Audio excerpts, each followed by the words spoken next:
ابھی دیکھ لیجئے، ابھی ایک لڑکے کی کسی لڑکی سے شادی کی بات ماں باپ چلانے لگے، ایمان کا اندازہ لگا لیجئے گا، وہیں پر فوراً بات ہوتے بات آ جائے گی، بیٹا کیا کرتا ہے کہ کپڑے کی دکان ہے، 10 لاکھ روپے کی دکان ہے، اس پر بیٹھتا ہے۔ فوراً لڑکے کا باپ ایک دم کہے گا کہ جب 10 لاکھ کی دکان پہ بیٹھتا ہے تو کم سے کم ایک موٹر سائیکل تو آپ دے ہی دو گے۔ میرا بیٹا 10 لاکھ کی دکان پہ بیٹھتا ہے، کپڑے کی دکان پہ بیٹھتا ہے، تمہاری بیٹی کو کھلائے گا پلائے گا، تو کیا آپ دکان پہ آنے جانے کے لیے کیا ایک بائک نہیں دے سکتے ہو؟ ابھی پتا چل جائے گا شادیوں کے موقع پر کہ ایمان کتنا % ہمارے اندر موجود ہے۔ میرے بھائیوں، میں نے کل کے بھی جلسے میں کہا تھا کہ جب کوئی اپنے بیٹے کے نام پر بائک مانگتا ہے، موٹر سائیکل مانگتا ہے، تو اللہ کی قسم مجھے ایسا لگتا ہے کہ اس سے بڑا انٹرنیشنل بھکاری کوئی ہے ہی نہیں۔ میرے دروازے پر کوئی لگڑا لولا آئے، 100 200 500 روپے دینے میں اچھا لگتا، کمانے کے لائق نہیں ہے، ہاتھ کٹے ہیں، پیر کٹے ہیں، لنگڑا ہے، آنکھوں سے اندھا ہے، اللہ کے نام پہ مانگ رہا، 100 روپے دے دو بیچارے کو، اچھا لگتا ہے کیونکہ وہ اللہ کے نام پہ مانگ رہا ہے۔ اب ایمانداری کے ساتھ بتاؤ، یہ ہٹا کٹا نوجوان تندرست اور اپنے بیٹے کے نام پہ کہہ رہا ہے 70,000 کی بائک دے دو، وہ اللہ کے نام پہ مانگ رہا ہے، یہ بیٹے کے نام پہ مانگ رہا ہے، تو ایمانداری کے ساتھ بتائیے کہ انٹرنیشنل بھیگاری کون ہوا؟ جو اللہ کے نام پہ 100 روپے مانگتا وہ، یا جو اپنے بیٹے کے نام پر موٹر سائیکل مانگ رہا ہے وہ کون ہے؟ یہ آپ فیصلہ کر کے بتائیے کہ ان دونوں میں انٹرنیشنل بھیگاری کون ہے؟ الفاظ میرے کڑوے ہیں، سخت ہیں، زہریلے ہیں، لیکن سننا پڑے گا آپ کو۔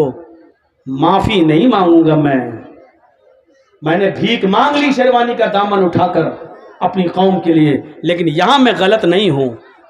میں نے کہا ہے انٹرنیشنل بھکاری، میں اپنے جملوں پہ قائم ہوں، اس کے لیے میں آپ سے معافی کا چندہ نہیں مانگوں گا کہ معاف کر دو، نہیں۔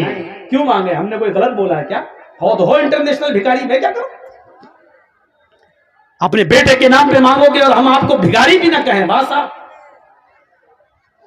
بارات آ رہی ہے صاحب، 400 اور 500 آدمی بارات میں جا رہے ہیں، ایمان دیکھیے ہمارا، 400 500 آدمی، لڑکی والے سے کہہ رہے ہیں صاحب ہلو 400 آدمی کی بارات جا رہی ہے، اچھا لڑکی کا باپ مجبور ہے، اچھا ٹھیک ہے، سنو دہیج میں 2-3 آئٹم کم دے دو گے چلے گا، لیکن خاطری میں کمی نہیں ہونی چاہیے، ہمارے مہمان کی مہمان نوازی اچھی ہونی چاہیے۔ جانتے ہو اس کا مطلب کیا ہے؟ یہ لڑکے کا باپ جو لڑکی کے باپ سے کہہ رہا ہے مہمان نوازی اچھی ہونی چاہیے، اس کا مطلب آپ سمجھ رہے ہو؟ اس کا مطلب ہے میرے ساتھ جو 250-300 باراتی آ رہے ہیں، باراتی نہیں چور جو آ رہے ہیں، چور بھی نہیں، ڈاکو، یہ لٹیرے جو ہمارے ساتھ آ رہے ہیں، ان کو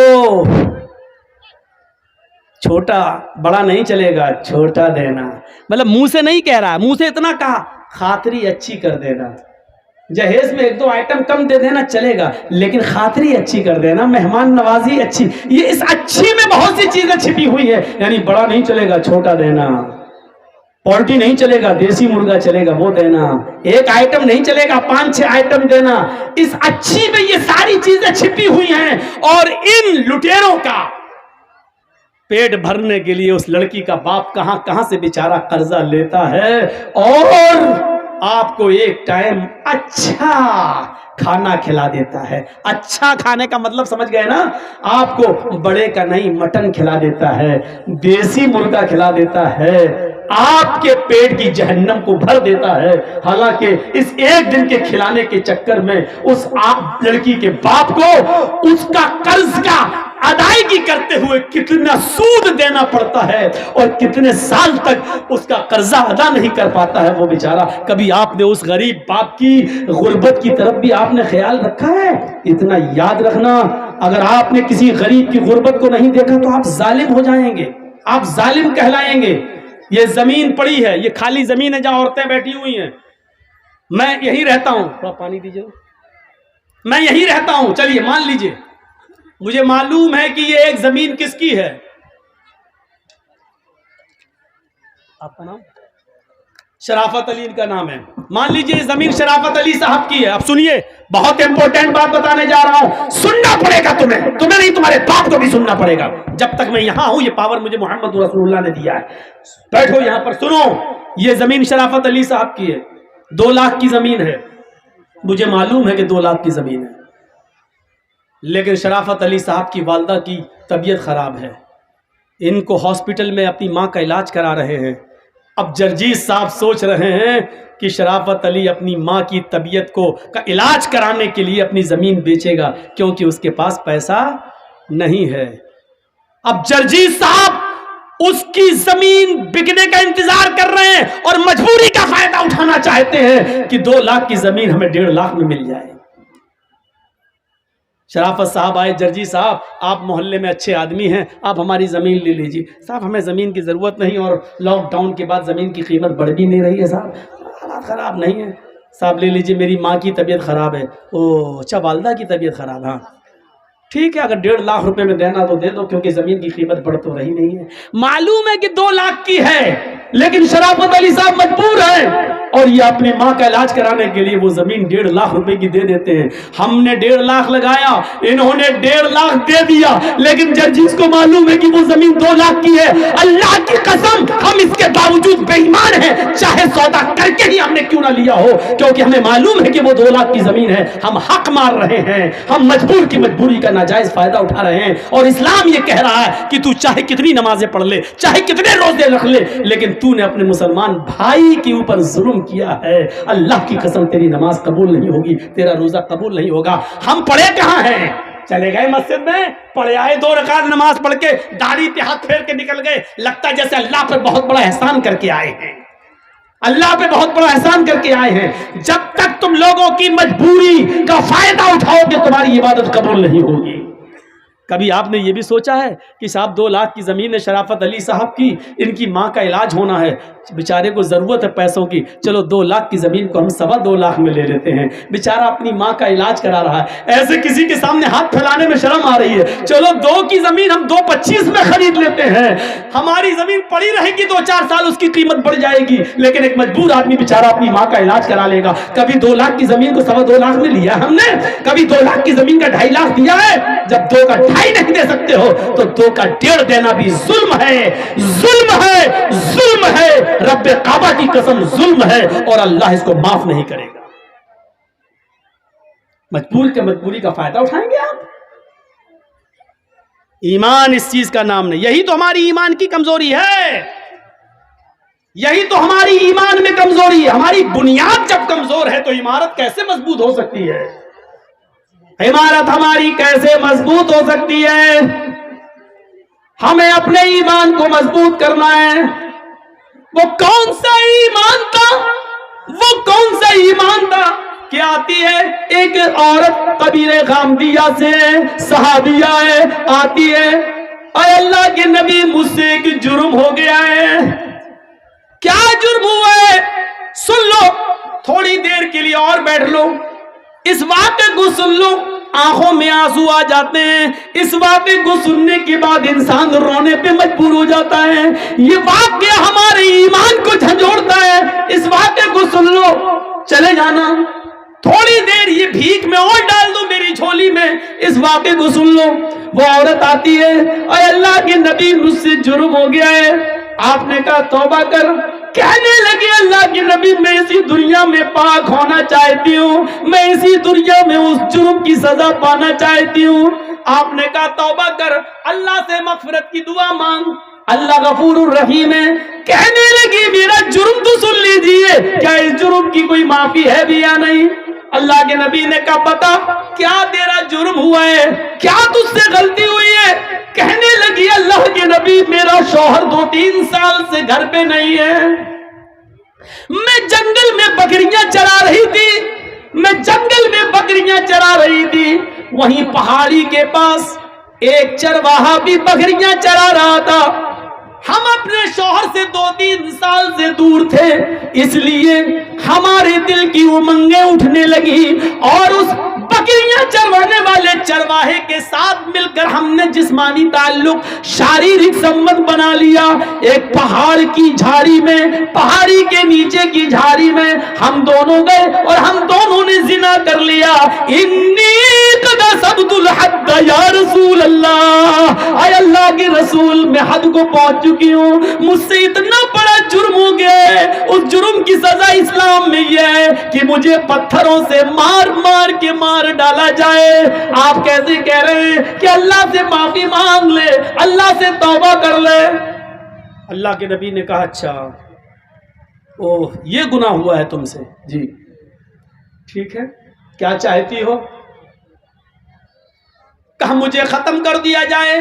اسلام نے جو سزا بتائی ہے پتھروں سے مار مار کے مار ڈالو، ختم کر دو، ہمیں وہ سزا دی جائے۔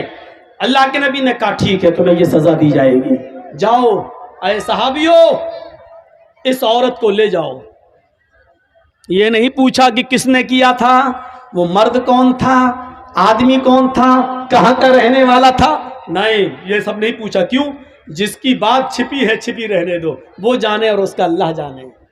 ہمارے ہاں تو ننگا کرنے کا رواج ہے، اچھا کس نے کیا، پھر اس کو فیس بک پہ ڈالو، واٹس ایپ پہ ڈالو، یہ ہمارے ایمان کا حال ہے۔ اللہ کے نبی چاہتے تو پوچھ سکتے تھے اس عورت سے، اکیلے نہیں ہوتا ہے زنا، کسی مرد نے کیا ہوگا، کہاں کون ہے وہ، کہاں کا رہنے والا ہے، لیکن پوری حدیث پڑھ جائیے کہیں ڈیٹیل نہیں ملتی ہے۔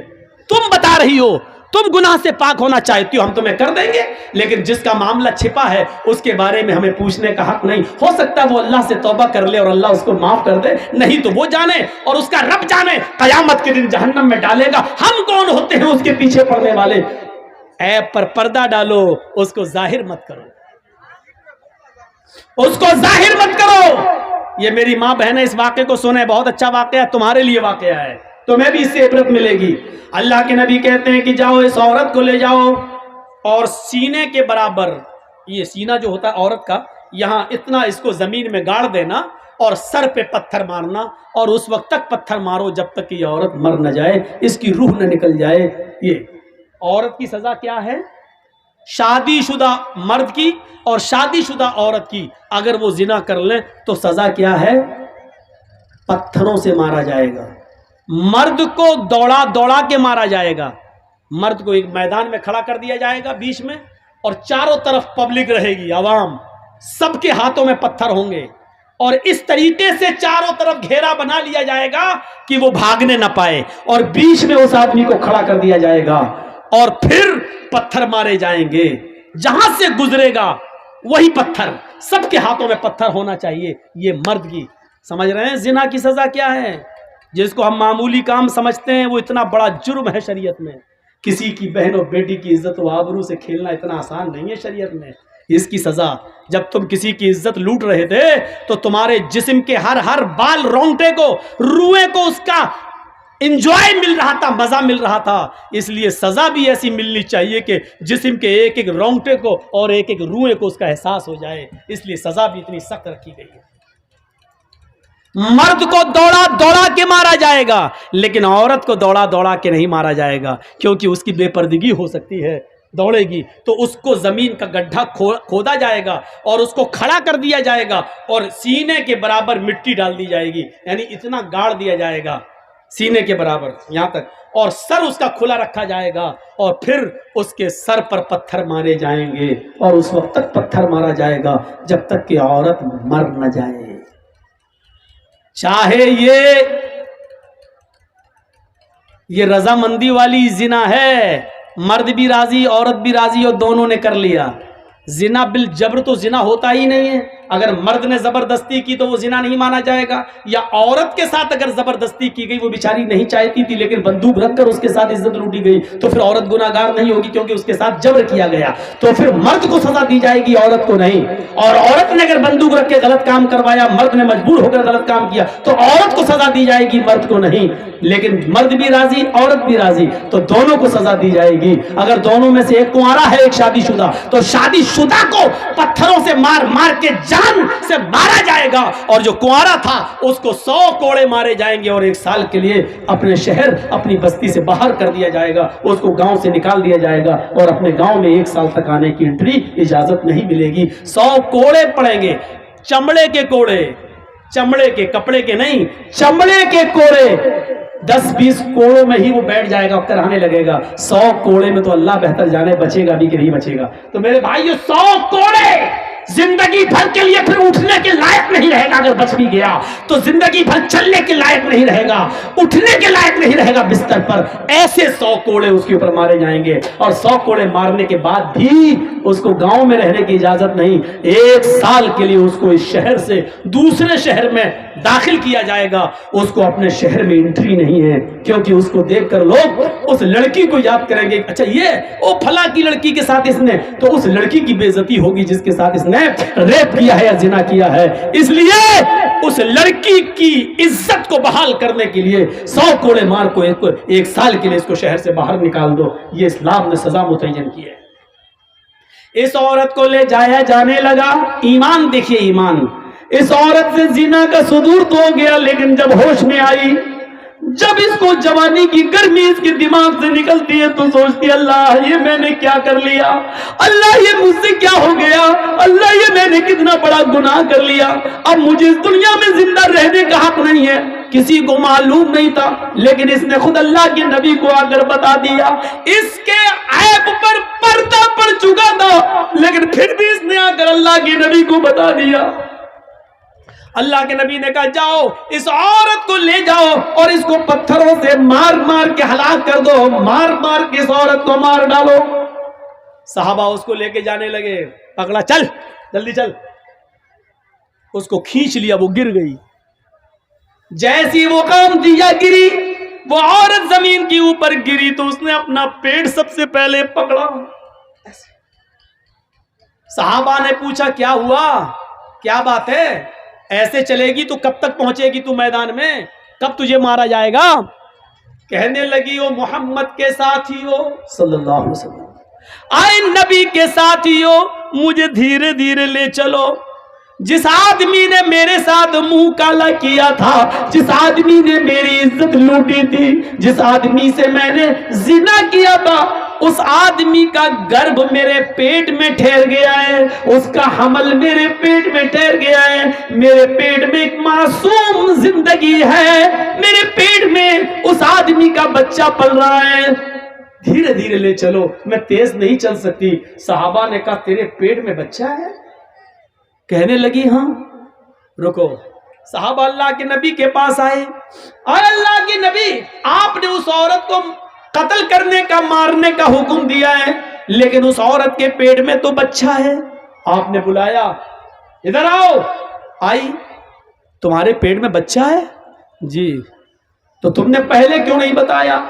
کہا اللہ کے نبی اس لیے نہیں بتایا کیونکہ اس بچے کا باپ وہی ہے جس نے میرے ساتھ زنا کیا ہے, اور میں نہیں چاہتی ہوں کہ یہ بچہ پیدا ہو, اور جب اس بچے کو بڑے ہو کر پتا چلے کہ میرا باپ کا پتہ نہیں, میں ناجائز اولاد ہوں, تو یہ زندگی بھر مجھے گالی دے گا. اس لیے میں چاہتی ہوں کہ میں مروں تو میرے ساتھ میرے پیٹ کا بچہ بھی مر جائے, اس لیے میں نے آپ کو نہیں بتایا.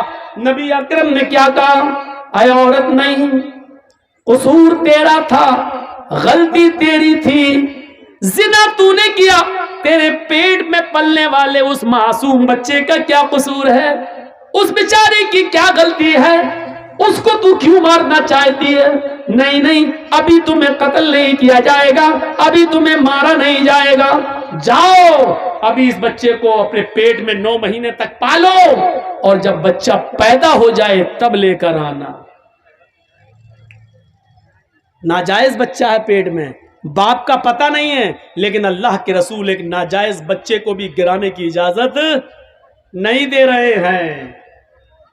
کاش مودی جی کے چمچے, یوگی جی کے چمچے کم سے کم اس حدیث کو پڑھ لیتے, نبی کی زندگی کے اس واقعے کو پڑھ لیتے.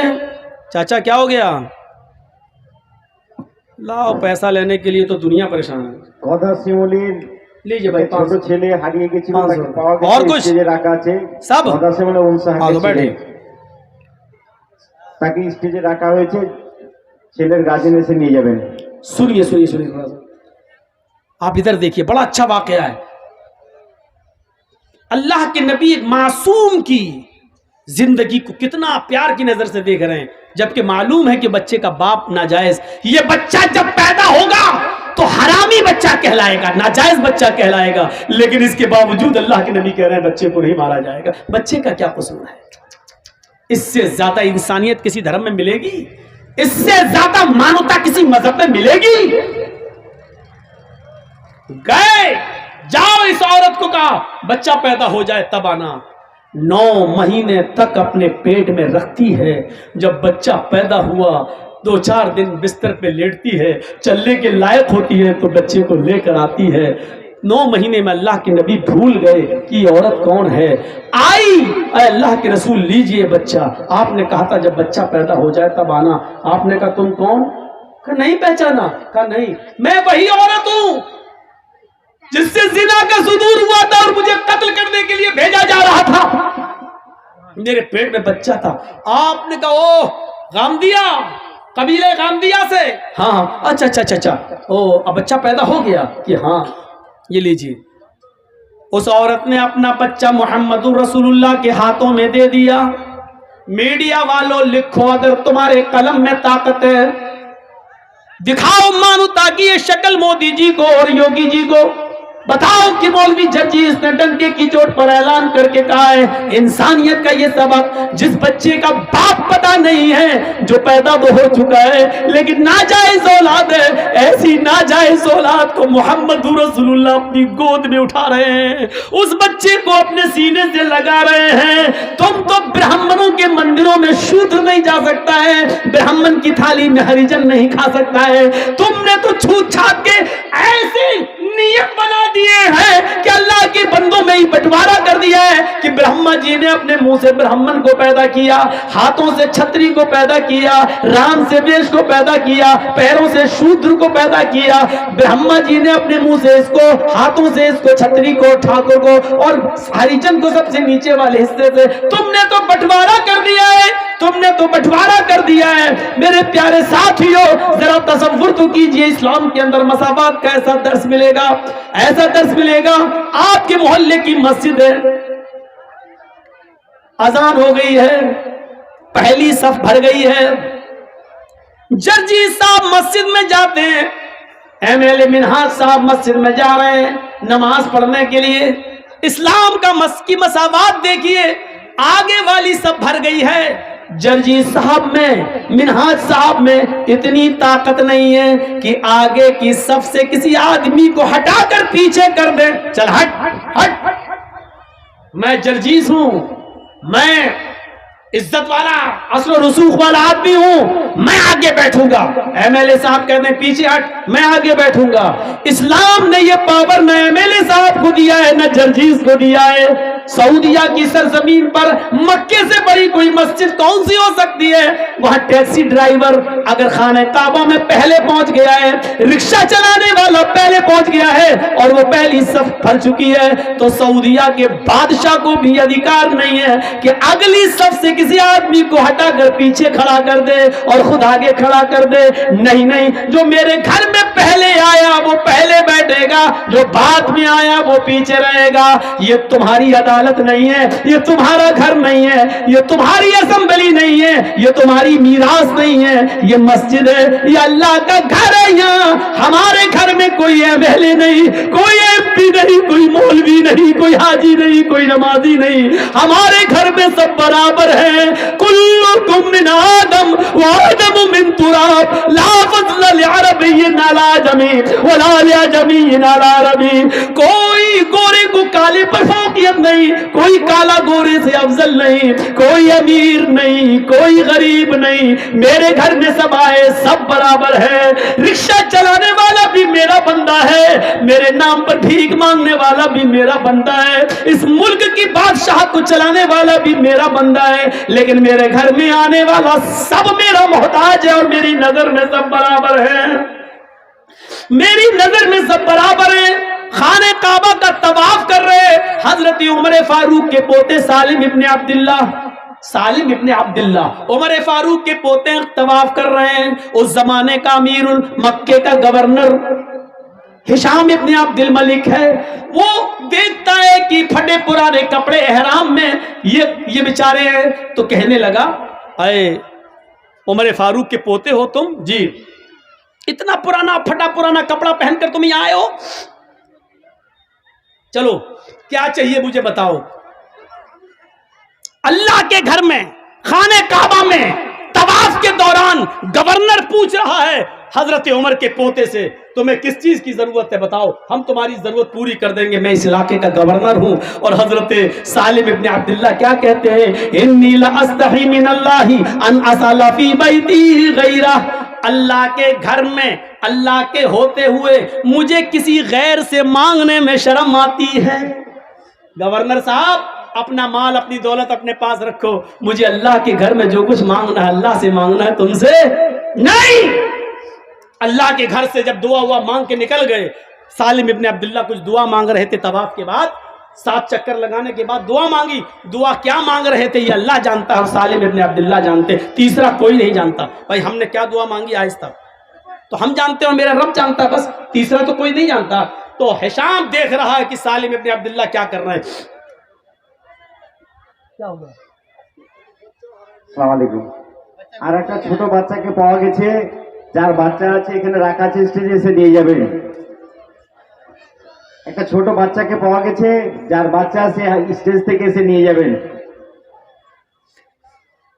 سالم ابن عبداللہ دعا مانگ رہے ہیں اور ہشام ابن عبد الملک دیکھ رہا کہ یہ دعا مانگ رہے ہیں۔ دعا مانگ کے یہ باہر نکلے تو ہشام ابن عبد الملک گورنر بھی باہر نکل گیا۔ گورنر نے کہا سنو، اللہ کے گھر میں تو تمہیں شرم آ رہی تھی، یہ تو اللہ کا گھر نہیں ہے، یہ تو بازار ہے، بتاؤ تم مجھ سے کیا چاہتے ہو؟ تم بہت غریب ہو، پھٹے پرانے کپڑے پہنے ہوئے ہو، تمہارا احرام 20 جگہ سے پھٹا ہے اور اس میں ٹانکے لگے ہوئے ہیں، اور تم حضرت عمر جس نے 22 لاکھ مربع میل پر حکومت کی ہے اس کا پوتا اتنا غریب۔ سالم ابن عبداللہ کہتے ہیں تم میری کیا مدد کرو گے، دنیا کی یا آخرت کی؟ کہا آخرت کی مدد تو کوئی کسی کی نہیں کر سکتا ہے، وہاں تو عمل ساتھ میں جائیں گے، ہم تمہیں کپڑا دے دیں گے، غلہ دے دیں گے، اناج دے دیں گے، کچھ دنیاوی جو ضرورت ہو دال چاول دے دیں گے، گھی دے دیں گے، دنیا میں جو چیزوں کی ضرورت ہے بتاؤ، تھوڑا سونا دے دیں گے، چاندی دے دیں گے تمہیں۔ سالم ابن عبداللہ ہنسنے لگے۔ گورنر نے کہا کیوں ہنس رہے ہو؟ کہا اے گورنر تم میرے آخرت میں کوئی کام نہیں آ سکتے؟ کہا نہیں، اور تم مجھ سے یہ کہہ رہے ہو کہ دنیا مانگو، سونا مانگو، چاندی مانگو، روپے مانگو، پیسے مانگو، اناج مانگو، غلہ مانگو، یہی تو تم چاہتے ہو کہ میں تم سے یہ مانگوں؟ کہا جی، جس چیز کی ضرورت ہو۔ آئے ہشام، آئے گورنر، جب میں نے طواف کیا اور طواف کرنے کے بعد جب میں نے 2 رکعت نماز پڑھی اور 2 رکعت نماز پڑھ کر جب میں نے ہاتھ اٹھائے اور ہاتھ اٹھا کر جب میں نے اللہ سے دعا مانگی تو جانتے ہو میں نے اللہ سے کیا مانگا؟ گورنر نے کہا کہ ہاں یہ تو دیکھا کہ تم دعا مانگ رہے ہو، لیکن کیا مانگا یہ میں کیا جانوں؟ تم جانو، تمہارا رب جانتا ہے، میں نہیں جانتا کہ تم نے کیا مانگا۔ ہاں سچ ہے، میں نے اپنے رب سے کیا مانگا یہ میں جانتا ہوں، میرا رب جانتا ہے، اور میں تمہیں بتانا بھی نہیں چاہتا کہ میں نے کیا مانگا، لیکن تم بار بار کہتے ہو مجھ سے روپیہ مانگو، سونا مانگو، چاندی مانگو، دال مانگو، چاول مانگو، کپڑا مانگو، دنیا مانگو، تم بار بار مجھ سے یہ کہتے ہو۔ تو سنو، جب میں نے اپنے دونوں ہاتھ اٹھا کر اللہ سے دعا مانگی، ما سألت الدنیا من یملکها فکیف اسألها من لا یملکها، تو دنیا تو میں نے اس سے بھی نہیں مانگی جو دنیا کا مالک ہے، سونا اور چاندی تو میں نے اس سے بھی نہیں مانگا جو اس کا مالک ہے، کپڑا لتا اناج و غلہ تو میں نے اس سے بھی نہیں مانگا جو اس دنیا کا مالک ہے، فکیف اسألها من لا یملکها، تو میں تجھ سے اے گورنر یہ دنیا کیسے مانگوں؟ یہ دنیا کا مالک تو ہے ہی نہیں، یہ دولت تیرے پاس آج ہے، کل مرا اس دولت کا مالک کوئی دوسرا ہو جائے گا، جب یہ گھر، یہ مکان، یہ بلڈنگ، یہ دولت تیری ہے ہی نہیں تو پھر تو میری کیا مدد کرے گا؟ ارے دنیا تو میں نے اس سے بھی نہیں مانگی، اپنے رب سے بھی مانگا تو جنت مانگی، اپنے رب سے بھی مانگا تو اپنے گناہوں کی معافی مانگی، اپنے رب سے بھی مانگا تو یہی مانگا کہ اللہ جب تک میں دنیا میں رہوں ایمان کے ساتھ رہوں، جب میری روح نکلے تو ایمان پر میری روح نکلے، دنیا سونا اور چاندی تو میں نے اس سے بھی نہیں مانگا۔ یہ ایمان تھا ان کا میرے بھائیوں، ایک ہمارا ایمان ہے۔